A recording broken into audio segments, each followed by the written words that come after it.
Hi, I'm Anjali Patel. I'm an estate planning attorney in Arizona, and I help families protect what matters most with smart and simple solutions. Let's talk today about funding.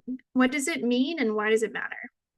Funding your trust is what happens after you've executed the trust. It generally involves retitling assets and not just listing them in the schedule or chart at the end of your trust. Think of your trust like a bucket. It holds all your assets. You have to physically put those assets into the bucket for the trust to dictate what happens when you pass away.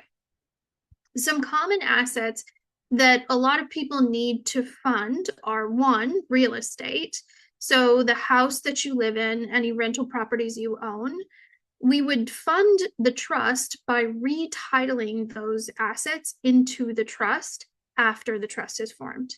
Next are bank and investment accounts. Those have to be retitled either through formally talking to the bank and updating the owner of those accounts to the trust, or they can also be handled through a beneficiary designation form.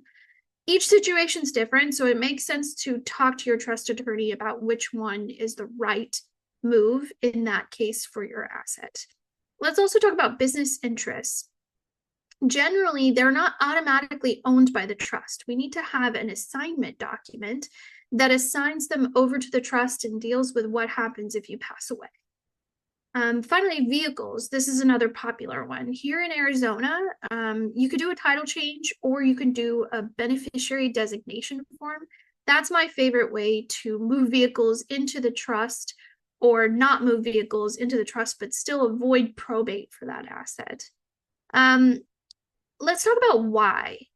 If it's not physically in that bucket or trust, what happens is it's still going to go through probate. The terms of the trust don't dictate how the asset is supposed to change hands when you die, unless it's actually in the trust. This is a living process. It's not one and done. Funding your trust is what makes it work. Thanks.